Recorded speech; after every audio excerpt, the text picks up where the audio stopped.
Greetings. This audio file is a replay of the 2020 Blockhouse MUD Candidate Forum recorded on November 1st, 2020. It is a question and answer style forum between Blockhouse residents and MUD Director candidates Amanda Milani and Ursula Logan. As you listen to the forum, there are a few key things to remember. First, Amanda and Ursula are running as a pair against Cecilia Roberts. You can vote for none, one, or two of the candidates on November 4th. They would ask that you vote for both Amanda Milani and Ursula Logan for MUD Board Directors. Second, if you have any follow-up questions for the candidates, you are encouraged to reach out via Facebook or email to either or both of the candidates so that they give you more information about themselves and their position on the issues. As we move into that forum now, the candidates will begin by answering a few questions about how we can address what some see as a decline in neighbors maintaining their homes and yards. Oh, thanks. Hi, everybody. So, wow, we do have a lot of we all have a responsibility to keep up our spaces and keep up everything. Hi, Neil. Thanks for joining us. Just to let you know, this is being recorded, so we want to make sure everybody's got that warning and is prepared for that. So, right, we do have Deed restrictions. Deed restrictions in the neighborhood. Thank you for the word. Wow. Okay. Sorry about that, guys. And we also have areas, I know the MUD and the HOA don't always have the same deed restrictions, and that's a very frustrating thing.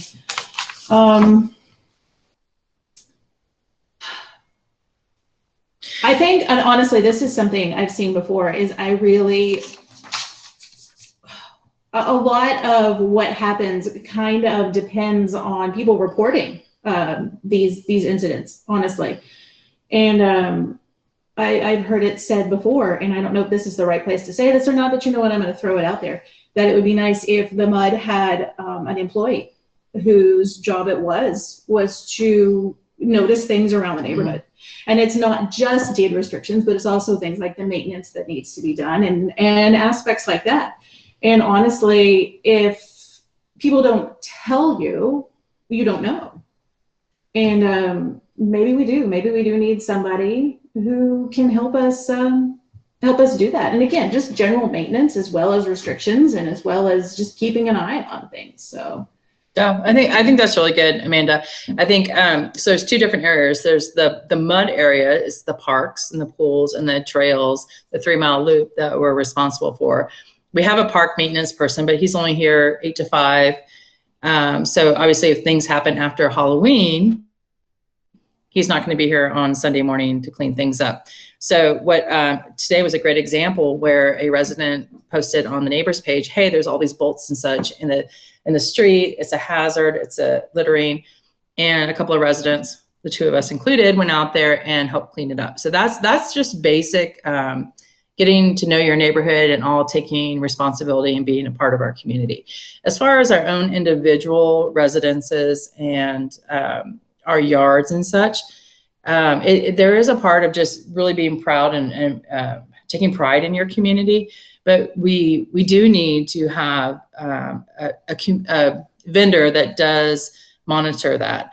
And unfortunately, the MUD just last month let our vendor go. And in my personal opinion, I'm not speaking for Amanda, but in my personal opinion, that was an emotional vote.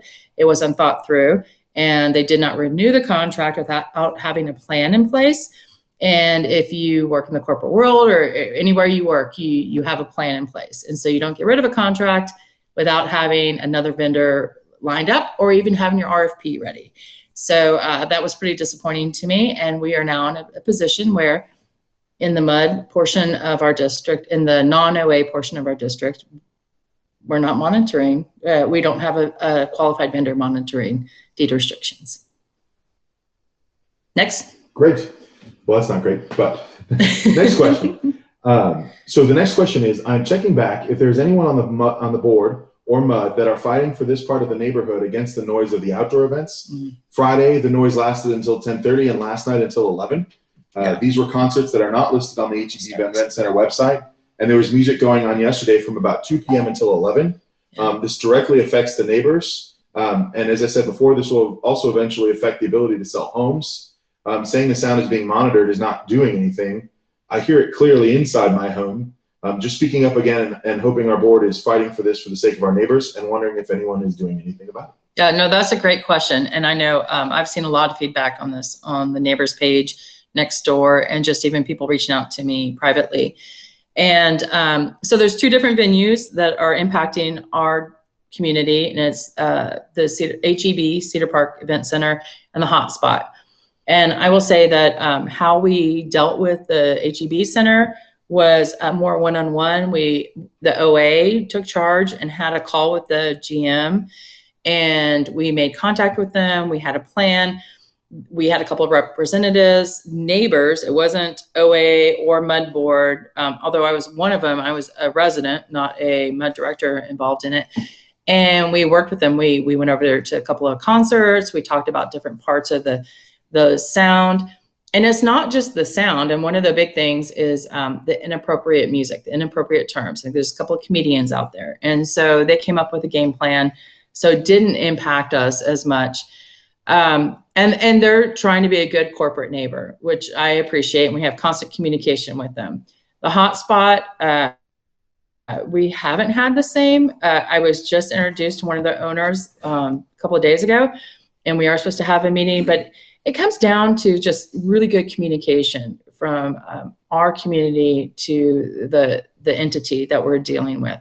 And it doesn't have to be hostile. It doesn't have to be, I'm going to go to the city council, I'm going to go to the city manager, and we're going to throw all these demands out, because there are two sides to the whole situation. And yes, we do want them to be able to employ people. We do want to be able to have entertainment, but we do need to do it so that we're not impacted in a negative way, because we are right next door to both of these companies, I guess. So I think it's important how we deal with them and keep the communication up. And I think we've been successful with the HEB Center, and I hope that we will be successful with the Hotspot. Amanda? I think it does. And I think Ursula's point with communication, it does come back to, is we do not have a great relationship. Our MUD in the past has not really done a lot of relationship building with the areas around us, and that extends to the Hotspot. Part of the Hotspot's issues too is that their curfew for music is 11 p.m. So that's an FYI for that. When it's coming from the Hotspot, those are going to be later than the Cedar Park Centers. And I spoke with a friend in another neighborhood on the other side of the Hotspot, and it's not just us, guys. This is a problem all over the area. So yeah, that's a relationship that I'd really like to see us building and reaching out to and seeing what we can do to sort of figure something out, for lack of a better jumping out there. Yeah, absolutely. Okay, so the next question is, why do some MUD board members gaslight issues like the long-standing disc golf course and target those who walk our parks as potential outsiders instead of addressing the many challenges we have as a community? You want to take that one? Well, that's an interesting question. And why do some directors do things that they do? I can't tell you. I'm not in their head. What I know is when I decided to join the MUD board, I had been the president of the OA, and I felt like there was a big disconnect. It was us versus them. And I think sometimes when you're in office for a very long time, that it promotes a sense of entitlement. And so I don't know why they do that. That's my answer to it. Do I think it's correct? No. People shouldn't harass other residents. I do think that we all want the best for our community, and I think our approach is different. And I think that's the difference between myself and the opponent, is how we approach issues and our residents. Amanda? Oh, I'm not even going to try to get in someone else's head. It's the same thing. Honestly, one of the things it's the issues in the neighborhood kind of are disappointing. And yeah, and again, getting into someone else's head, that's a whole other issue. Okay, great. So the next question is, what will you do to end or at least pacify the divisiveness within our community that has become the talk of other subdivisions? Oh, that's an interesting question. So being on the MUD board for 2 terms now, I'm a party to working with other MUDs. And I will say the Blockhouse MUD does have a reputation that's probably not the best when it comes to our directors on the board. And I've heard this from other MUD boards. I've heard it from other consultants. I've heard it from people that didn't even want to bid on projects in Blockhouse because of our MUD board.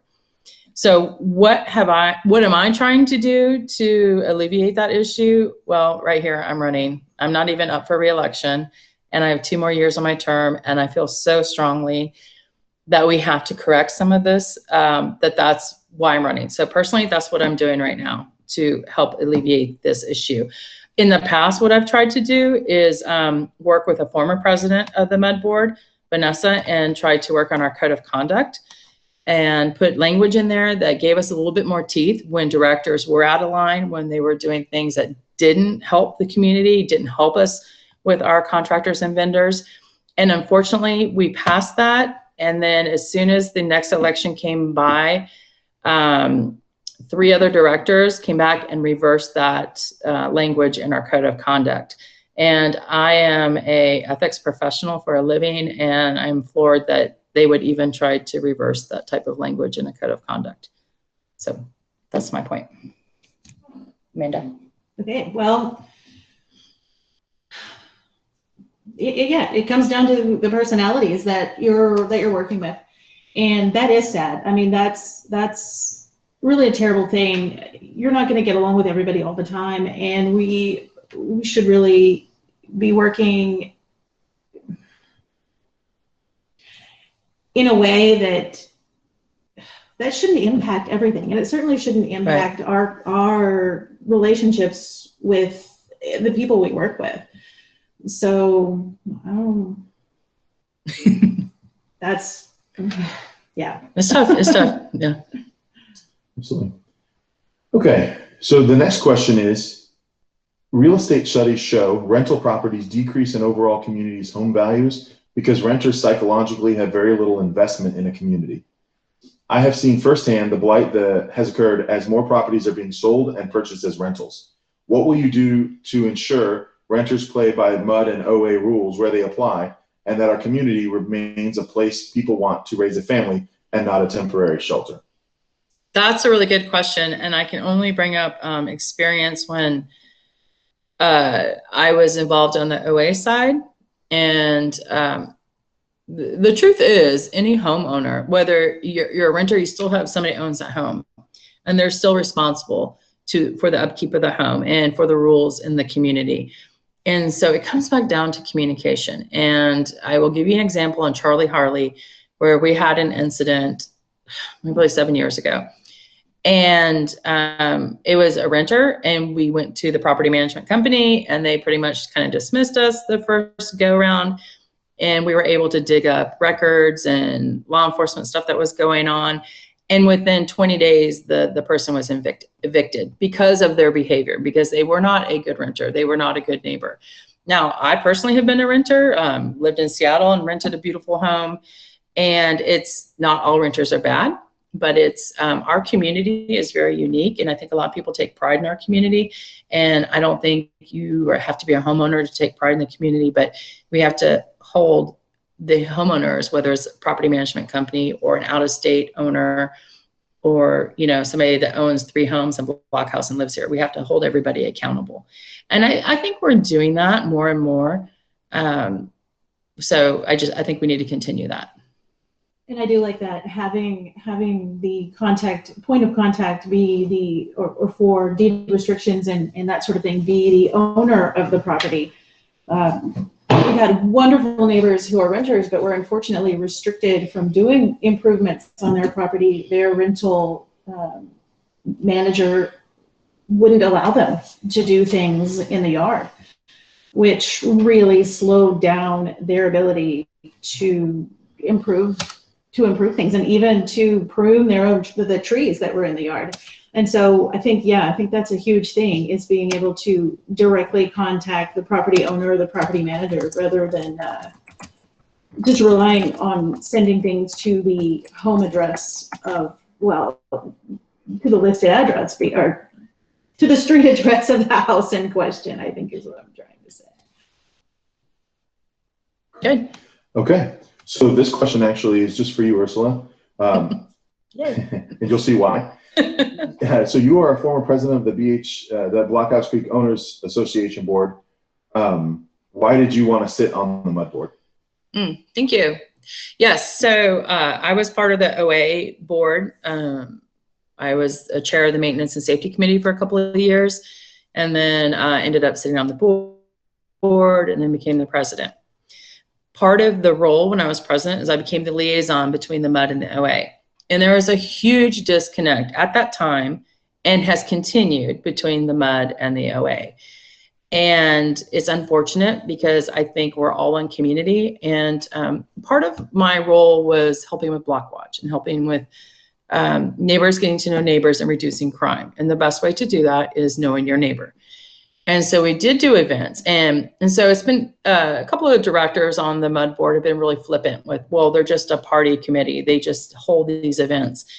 And that's not true. Having a pumpkin patch or lining the loop with flags or having a barbecue cook-off or a kite festival or the luminaries, I mean, I can go on and on. That is getting out and knowing your neighbors. And that is Block Watch at its core. And so I think the attitude of the MUD board has hindered the relationship with our community with the OA.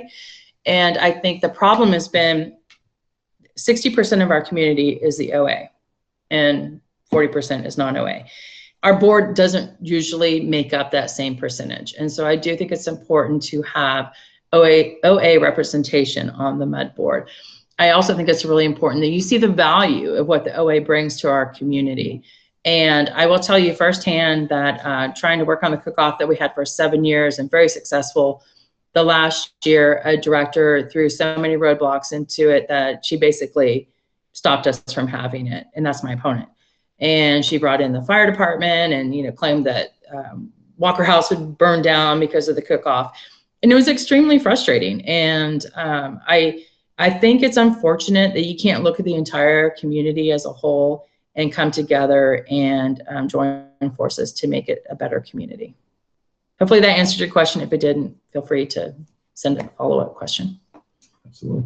And I'm sorry, Please. David, I'm going to jump out of turn now. I Please noticed do. that Neil has asked a question in the chat, and I think what Ursula has just mentioned kind of speaks to that. And I know the current board as it stands has not been terribly friendly to the OA. Mm-hmm. And that is honestly something that we would really, really like to see improved. And yeah. we're all in this together. And honestly, that's what makes civilization work, guys, is that we all have to live together and we all have to make this work together. Yeah. Absolutely. Yeah. So that was good. So now that we've kind of brought up Neil's question, let's just see if there's anything else, because we've talked about the OA a little bit. Neil's question is, what is the relationship like with the OA now, and how could it improve, and what are some of the issues? So we've talked about the OA a little bit, but just to kind of fully address this question, is there anything else that y'all would add to what you said already about the OA relationship? Yeah, so I recall a current director on the board. Here's one of the issues that has been brought up by non-OA MUD board members, and it's been an issue for many years. So if the OA puts on a Zumba class, and that is the OA is running the Zumba class, they are covering the majority of the cost, but they're going to say, if you're an OA resident, it's going to cost you $5 to do this 12-week course. If you're a non-OA resident, it's going to cost you $10 because you're not paying into the OA fees, right? So certain directors, they don't understand. They can't wrap their head around that. So it's I've explained it ad nauseum to them. I don't know how I can help with that. But the response I've gotten is, Well, we built that bridge over where we had to expand the neighborhood, and we've been paying MUD taxes. So we're just as, we paid into this community just as much. And to me, that just shows what a disconnect. They just don't get it. And I don't know, Neil, how to improve that. I've tried. I mean, I've done charts. The OA gave $45,000 so that we could put a playscape into the one park. So the OA paid $45,000 to do that. Your OA residents, which Neil, I know you're one of them, you pay MUD taxes and you pay OA fees. So you pay 2.5 times as much as somebody that lived in the non-OA section for that playscape.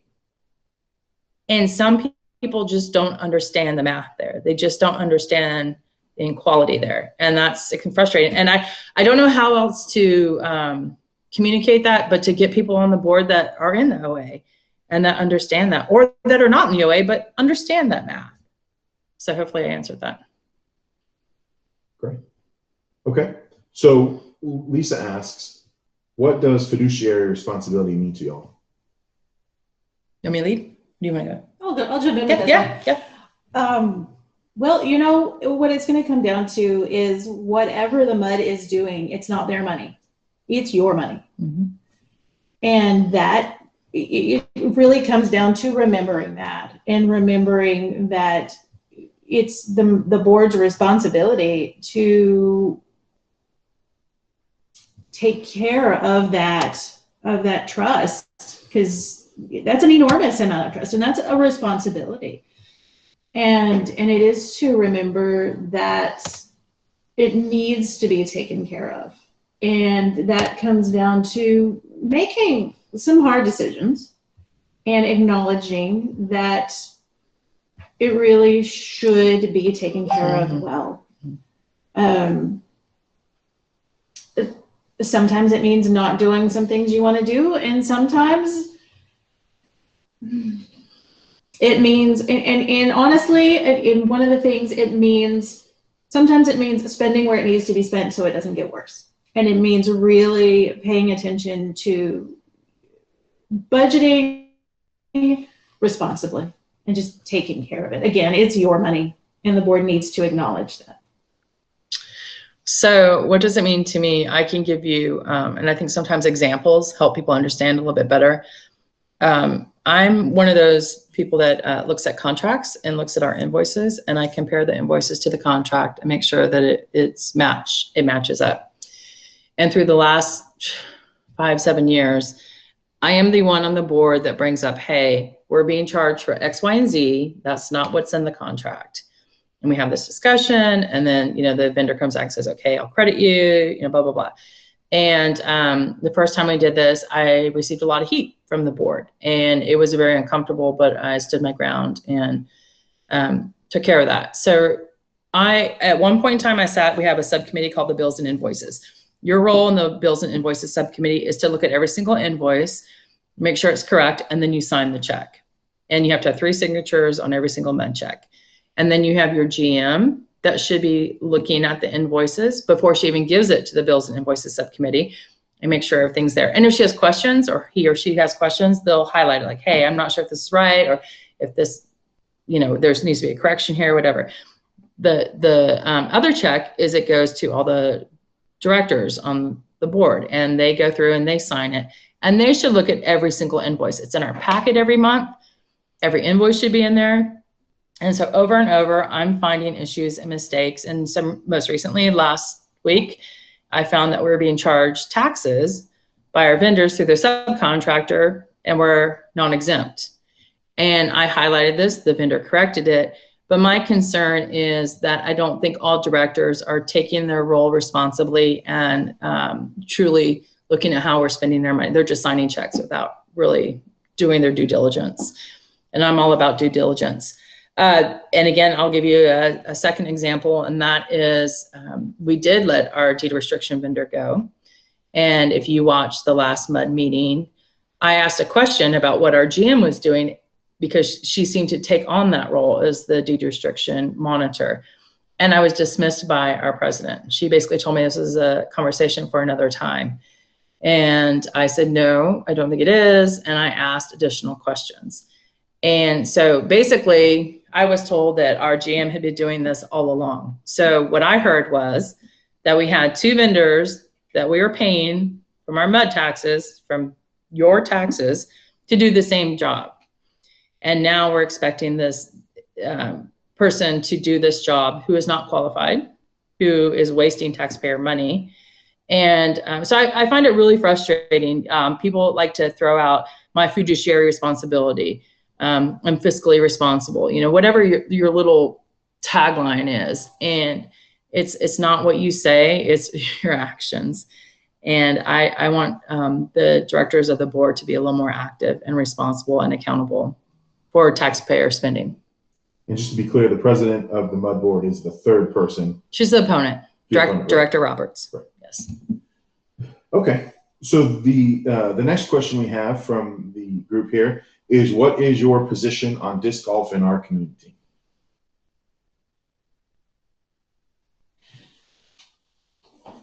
I think it's a nice idea to have disc golf, and I think I really do. And I've heard lots of concern. I've been talking to people, and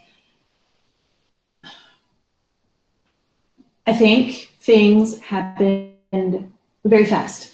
And I think they happened way too fast. And I think it is also a very prime example of the communication problems that are happening in the neighborhood. And I would like to see us have a disc golf course. I don't know that I'm 100% confident that we're going about it in the right way right now. I think I would rather see it done correctly. Yeah, I think things moved too fast, and I think that's part of the issue. I think I've talked to people who love that there's movement to have the temporary disc golf put in, but are concerned that it is not the same amount of space they had before. And I've heard we need to get this done. We needed to get this done quickly. And I think there's a lot of passions going on. And I think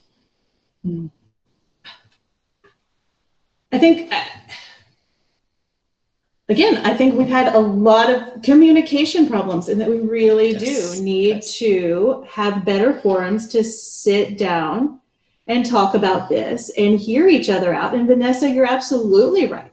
We need to have regard to what each other is thinking, and we need to have better communication with one another. So thanks for pointing that out, Vanessa. So I'm absolutely going to agree with you. It comes down to communication. And I think it's unfortunate that it ended up being residents pitted against residents. And it's very unfortunate, because the disc golf community approached the board months, if not a year ago, and said, hey, we're hearing rumblings. We know this is an issue, and we want to work with you. Safety is our main concern. It's your concern. How can we get this fixed? And they were not heard. They were not taken seriously.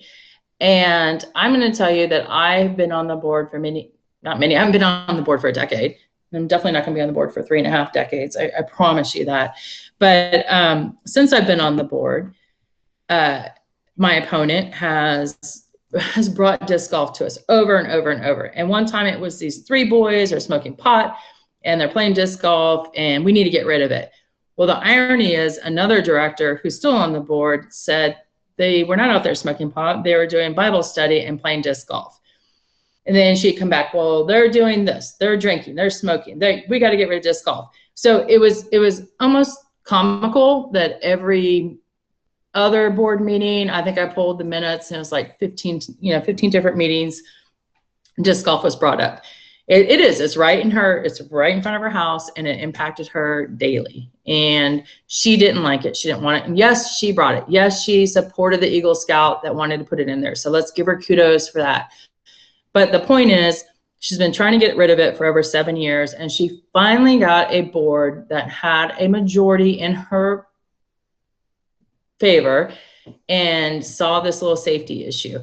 We had a report done. There was safety issues, but it also said we could correct those safety issues. We could have done a micro course. There are many solutions. There are many ways we could have worked on this. Instead, this ad hoc committee was just somehow formed, and then they decided to go one way, and we had a vote, and I asked many times at that meeting, can we add other options, not just Germano? Can we consider coming back to Comanche? And Mr. Director Bennett and Director Koenig refused, saying there was too much history there. The history is with Director Roberts. There's not anything else outside of that. And so I voted against it. I said no, because I think we needed to expand our options there. So it's very frustrating. And I understand the frustration with the residents that live in that area, because the communication is absolutely lacked. They don't understand. They're hearing all these huge things that are going to happen, and that's not necessarily true. And disc golf is frustrated because they're hearing things that aren't necessarily true. So I think that we could have improved this with better communication and non-reactionary reactions from the directors and the MUD board. So it's a fail. I take ownership as a director on the MUD board. We totally failed. We failed the community on all sides, and it's unfortunate. Okay. So another question came from the group. If elected to the MUD board, what steps will you take to make the MUD board transparent? Transparency is one of the problems with communication issues. Yeah, okay, so I'll take that real quick, or do you want, go ahead. Actually, you know what, I'd really like to address this one. Yeah. Because this is something I've been thinking a lot about, and this is one of the things that I've been trying to encourage around a lot, is that people need the opportunity to participate, or this is your government, and you should participate. You have every right to participate. And I've been looking around, and I've been kind of exploring the way MUDs around Williamson County are doing their procedures. And I will say, one of the things I did not realize was a challenge for our neighborhood is, I'm going to tell you right now, I do not have any idea how many committees there are in our neighborhood right now. If you jump over to the Brushy Creek MUD's website, you will see not only is there a list of committees, but there is a list for people to sign up to join those committees, and they have the agenda and they have the minutes posted of every single committee meeting, of every single MUD meeting. Our website does not even have the MUD board agenda. I think the last one posted was from August. So communication, that's the buzzword we keep saying, and I guess that's starting to become our theme, is that it's all about communication. And honestly, I want to see more people in the neighborhood involved, and I want to see more people on those committees where they can be, because we need to have that. We need to have citizen advisory committees. We need to have a way, and it's buried. The way to communicate with the board is buried. You have to go to the contact me page or the contact me link, and then you have to scroll down to find the comment for the board. And it is very, very buried in the on the website, and it's not upfront, and it's not easy to find. And I really think that's backwards. This should be something that's a lot easier for us to get a hold of. And I'm sorry, I've been rambling. Ursula, was there something you wanted to say? Yeah. So how would I increase transparency on the MUD board? Let me give you a couple examples how I've done it so far since I've been on the board. And one of the big ones is our budget meetings used to be held off-site. They used to be held at the accountant's office, which was over by the Arboretum. And I sat in a MUD board meeting. I'm like, why? Why are we doing this? We're discussing the budget. Citizens can attend it. Why are we making it difficult for them to attend?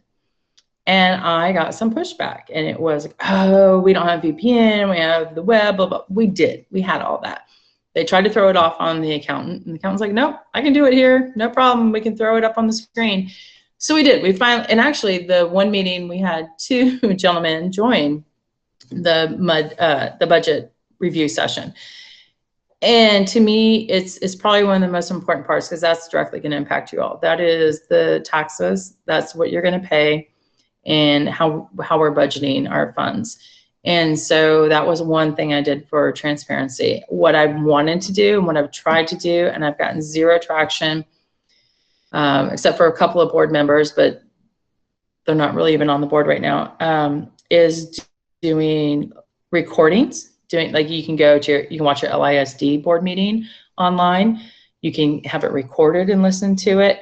The technology is very easy. It's not difficult. And then during COVID, we're doing it. So I think once we get past this disaster declaration, there is no reason why our MUD meetings, even if we go back face to face in person, cannot be via Zoom recorded live. Because I'm a mom, I have a 10th grader and I have a 7th grader. And I know what it's like on a Wednesday night. And you're running from volleyball practice and you got to get lunches made. And, you know, there's all kinds of demands at all of us as parents and homeowners. But if you can sit there in your kitchen, or you can be doing bath time, or you can be helping with homework, and you have the meeting in the background and you've got one agenda item you want to hear, you should be able to hear that. And so I will continue to push for that. I think that's really important. Great. So another question we have, actually, Vanessa asked a question. So what happened to Director Plowman's idea for the recreation center in Germano Park? And actually, if hopefully Vanessa doesn't mind, I add on to it with personal anecdote. So my wife actually voted a couple of weeks ago, I think it was, and she, just based on her travel that day, actually voted in the Brushy Creek mud. And she said it was incredibly depressing because even though we pay, I believe, more than them in taxes, they have this gorgeous facility, rec center, you know, and we don't. So to repeat Vanessa's question, what happened to this idea for a rec center in Germano?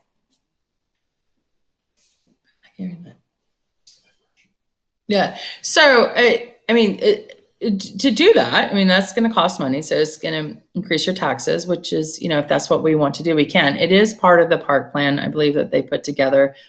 I think it was mentioned as, you know, possibly one of the bonds. I would say that there needs to be more research on that. And I'm going to say something to David real quick, that it's hard to compare Blockhouse with Brushy Creek or Wells Branch, because they may have other tax bases. They may have apartments. They may have businesses. So we don't. I mean, our tax base is just our homes. So it's a little different. And I totally appreciate Jacqueline's comment there. But, Sure. you know, we need to make sure that we're comparing apples to apples. But but the bottom line is, it's that is a great area. It can be improved. It should be improved. I think our community would definitely use a rec center.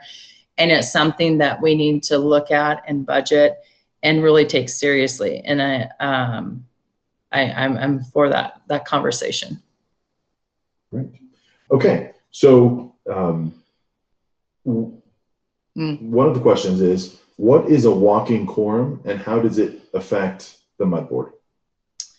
Do you want to take this? Oh, yes, please. Okay. So a walking quorum is, we have 5 board members. And with a subcommittee, you can only have 2 directors on a subcommittee. Because once you add that 3rd person into a subcommittee, you have a quorum, right? 3 is a quorum of 5. And it's part of transparency for our residents, so that 3 board members can't sit there and talk about something to decide how they're going to vote. And it's illegal. It's against the code. You're not allowed to have a walking quorum. City of Cedar Park, I believe, got in quite a bit of trouble several years ago for having walking quorums. I will tell you personally, I feel like there have been walking quorums in the last 2 years that I'm very uncomfortable with. And I'm an ethics professional, and I take ethics and compliance very seriously. And I don't like what I'm seeing and what I've seen on this board the last 2 years. It makes me very uncomfortable. And I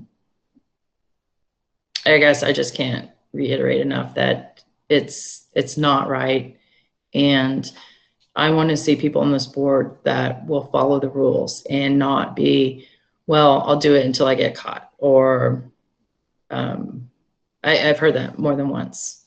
I'll just claim ignorance, and that's not okay. That's not okay at all. Okay. Oh, I don't really think I can add to that. That was a really great answer. Indeed. Okay, great.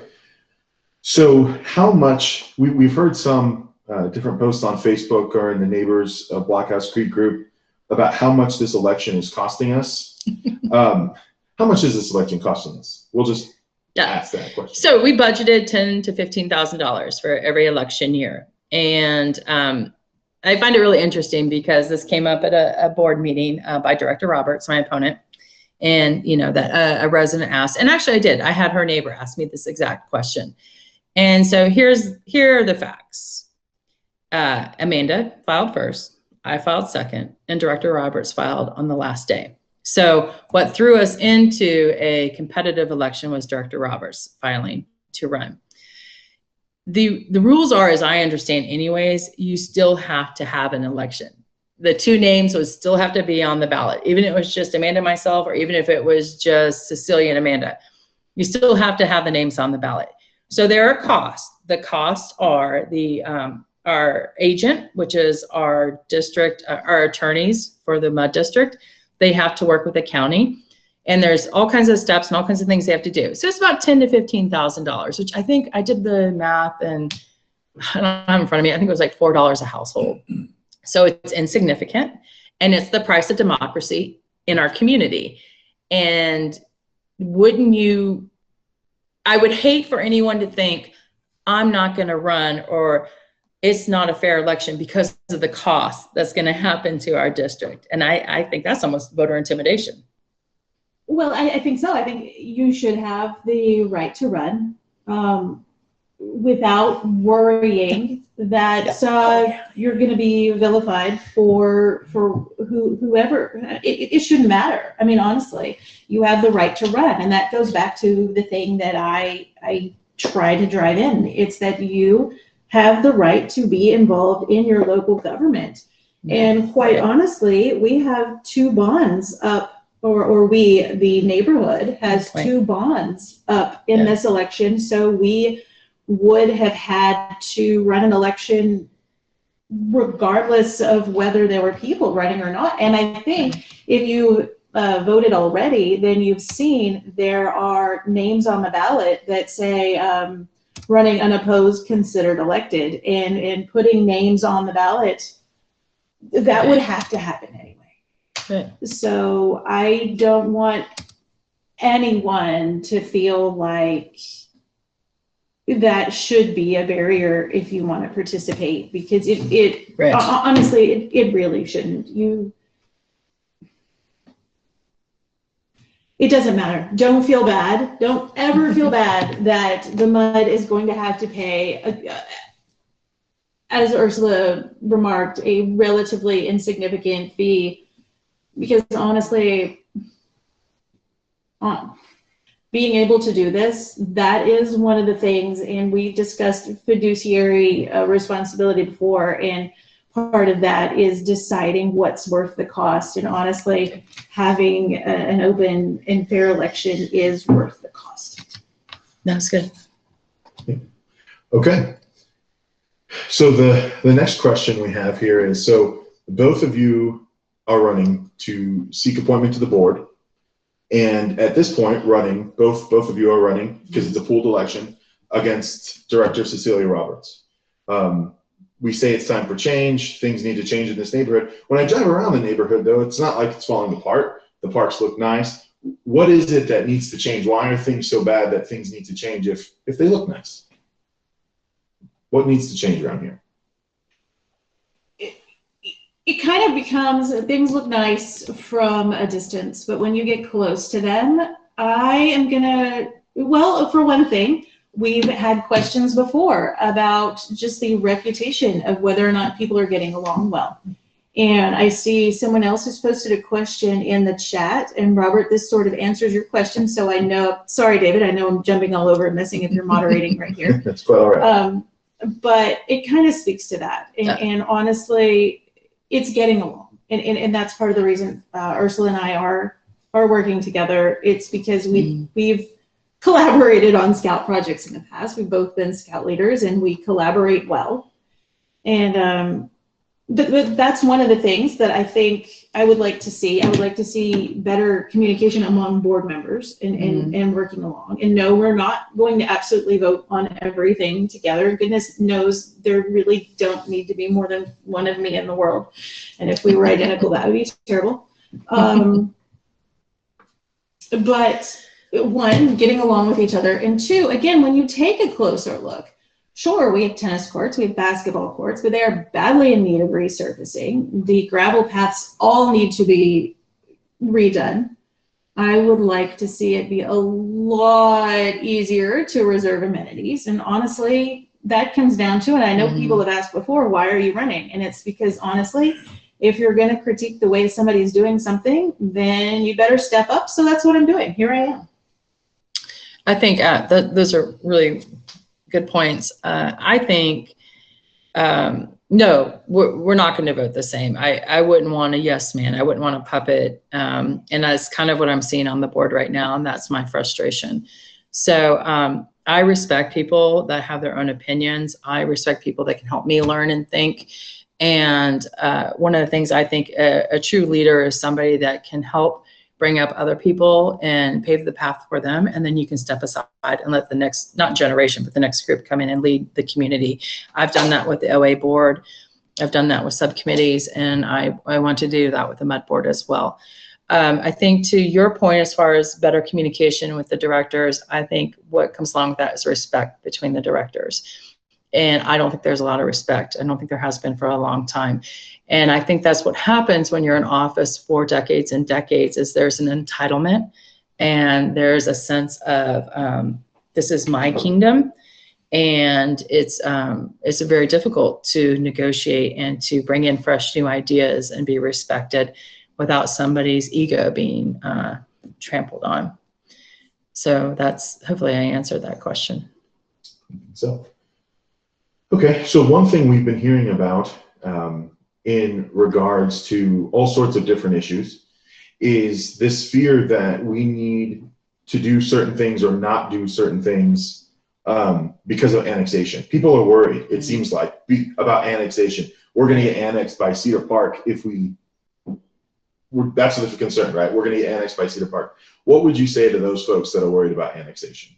Well, it's pretty clear. It's very clear. The law has been changed, and if we are going to be annexed, if Cedar Park wants to come in and annex us, the residents get to vote on that. That is different than 4 years ago. And I've been amazed going door to door and talking to residents that are very in tune to politics and the community that weren't aware of that change. I've sat in meetings where people had certain stances and didn't understand that change. So it's basic. If we want to be annexed, then the majority of the residents in Blockhouse are going to have to vote to agree to that. Simple. Great. Okay, so as we come into the last couple of minutes here, before 8 o'clock, we really only have one question left. And just to be clear, this is not a question about any specific bond or bond measure, but just about the bonding process in general. What, if anything, are your thoughts about the board not being obligated to follow citizen votes when it comes to the bonds? I think is the gist of the question. I'm sorry, can you repeat that? I was looking at something else. My apologies. So again, this is not about a specific bond at all, but just in general, there's been some concern about the fact that the board is not obligated to follow what the citizens vote on, right? When it comes to those bond measures. So I guess the question is about that. What are your thoughts on the citizens, the board not having to follow citizen votes? Do you want to lead? I do. That is something of great concern. And yeah, I honestly, I think that, and now this is my personal opinion, and so I'm just going to throw it out there and probably get myself in trouble. I think that regardless of, which bond passes, they're really, or not, need to be, we are going to have all kinds of town hall meetings to see. And it should be clear. I don't know if that was clarified for a lot of people, that the parks bond was also suggestions of things that could be done, and it's not a list of orders to the board. Hey, do this stuff if this passes. And so it's very much a blank check, and that's it. And I think it really kind of all goes back to financial responsibility. Is there really need to be bid process put out, and that needs to be seriously considered and seriously looked at very, very carefully. And Yeah. I don't know how to wrap up that thought, but no, it really is a concern, and it really is something that the board needs to think carefully about. It's not what they want to do with whatever bond money they get for anything, whether these bonds or any future bonds that it may come up. And I'm not a fortune teller, I don't know. But again, it comes down to spending your money, and it should be what you want to do with it. So, yes, I agree, Amanda. And what I would say is there's legally what the board can do and what the law says. And we always obviously try to follow that. And then there's also what we should do. And there's, obviously always an appearance of impropriety in some things. And so our engineer that worked on the park plan with this committee and helped them with the bond proposals, he has a certain role.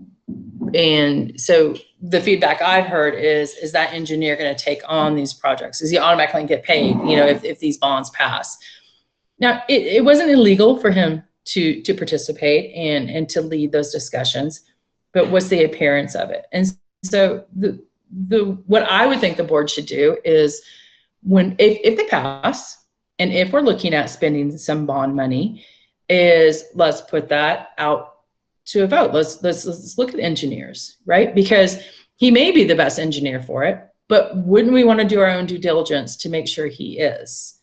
And Williamson County had this issue like 2 years ago, and but back to like how we're going to spend the bond money and how it's written on the ballot. I mean, it's all legal, but it's vague for a reason, so that there is some room to kind of move around, do some things. The park plan is vague for a reason, but that's so important. The basis here, the main point I guess I'm trying to say is it's so important that you know who you're voting for, and make sure that they have your priorities in mind, because you want to make sure when that director is going to vote for the park plan or vote for the spending of that bond, that they're in line with you, or that you trust them to make the right decisions. So that's, I think, the key here is to making sure that you're voting for the right person. Yep. Lisa asked, and could we spend part of the bond money on a soundproof wall between us and the HEB Center? Lisa, I'm not going to lie. I live between Scottsdale and the HEB Center, and I'm going to tell you that I fantasized about that very thing more than once.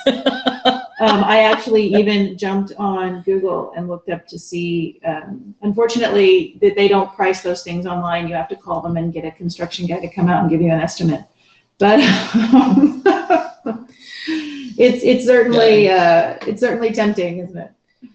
Yeah. So as we wrap up here, we've answered all the questions, both submitted and then that come in live. But just to give the candidates a moment or two to just kind of summarize for anyone who hasn't voted yet and still trying to decide how to go to the poll on Tuesday. Mm-hmm. Why vote for the two of you and not Cecilia Roberts? So I'll take the lead on that. So there's 3 people running for 2 positions. So I want to make sure everybody understands, when you get down there, you don't have to select one. You can select none, 1, or 2. And it's really important to select 2. And in my opinion, it's really important if you just select Amanda and myself. Cecilia has been in office for 36 years. If she wins, she'll be in office for 40 years. That's 4 decades. And I think there are a lot of issues that come with that. And I think we're ready for some new leadership and some new change. I personally have I've been involved in our community. I know Amanda, again, from Girl Scouts, and I think I would be happy to step away from the board table and see Amanda stay there for another term and lead this community. I'd be very comfortable. Again, we're not going to agree with everything. I don't agree.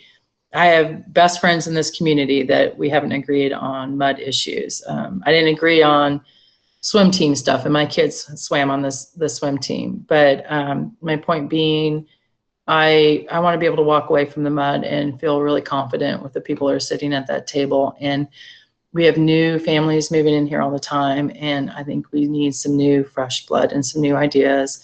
And let's get rid of the egos and the other things that come along with that. Thank you, Ursula. That was so nice. I'm new at this, and you know what? And I'm gonna admit this right now. I don't know everything, and there are some things, honestly. If we're all being honest, there are things you don't know until you know.